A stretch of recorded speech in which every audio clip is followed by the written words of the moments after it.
Hayotingizda eng ko'p sabr talab qiladigan holat qaysi? Inson hayotida sabr qiladigan holatlar juda ham ko'p bo'ladi. Bu shaxsiy hayotda bo'lishi mumkin. Manda ham bo'ladi hamma qatori. Men ham hayotimda bo'ladigan qaysidir qiyinchiliklarda sabr qilishga harakat qilaman. Men uchun bu shior, bu sabr qilish men uchun shior.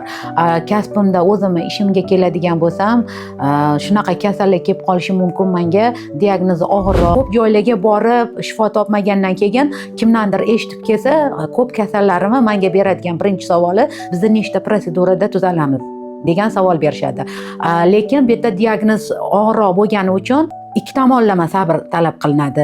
Ayniqsa mendan ko'proq sabr talab qilinadi, chunki ularni sabri tugab bo'lganda umid bilan qarab turadi. Men masalan 4 kun, 5 kun prosedura qilaman, rezultat bo'lmasligi mumkin. 6-7-kuni uje rezultat bo'ladi. Ana o'shanda uje ungacha 6-7 kun ichida siz oldingizga kelgan qiyinroq ahvoldagi kasal bilan, uni telasi bilan yoki onasimi, qarindoshimi kim olib kelgan bo'lsa, ular bilan siz baravar kurashishingiz kerak. Men bunaqa momentlarda juda ham katta sabr talab qilinadi. Rezultat bo'lgandan keyin, конечно, bitta chuqur nafas olib, Xudoga shukr, alhamdulillah deysiz, lekin ungacha insonni ichidan shu rezultatga olib chiqquncha juda katta sabr talab qilinadi. Yana ko'pchilik kasallar, yana aytaman, men ikkita prosedurada tuzalamanmi, bitta prosedurada tuzalamanmi deb savol berishadi. Yo'q, men ularga tushuntiraman. Biz birgalikda ishlaymiz. Men sizni tanangizga yordam beraman.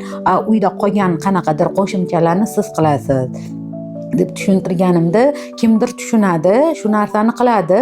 Ba'zi holatlarda kimdir men tomonidan berilgan uyda qilinadigan mashqlar, qo'shimcha mashqlar, nafas mashqlari, harakat mashqlari, shu mashqlarni qilmaganda, o'shanda yana mendan sabr ko'proq talab qilinadi. Nimagaki, masalan, men uni 10 ta prosedurada tuzatadigan bo'lsam yoki 3 ta prosedurada tuzatadigan bo'lsam, mendan sabr talab qiladi. Men unga o'sha 4 ta, 5 ta prosedura ko'proq qilishim kerak. Shunaqa paytlarda birinchidan bu insonlar men oldimga umid bilan kelgani uchun, ishonch bilan kelgani uchun men o'zim oldimga katta sabr qo'yib, shu narsani oxirigacha yetkazishga harakat qilaman.